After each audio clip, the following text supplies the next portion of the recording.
पानी जस्तो वार्जी केमिकल तिनवटामा हेर्नु पऱ्यो है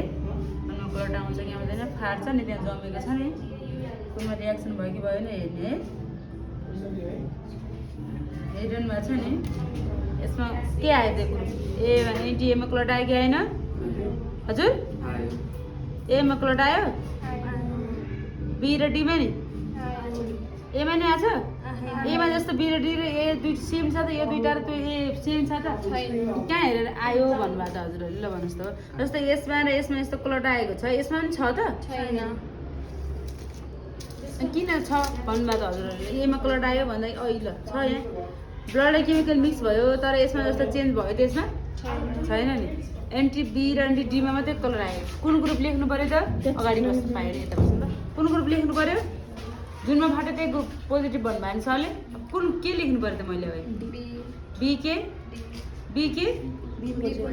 डी त लेख्नु भयो नि बी पोजिटिभ हो डीको काम भनेको नेगेटिभ र पोजिटिभ छुट्याउने ओके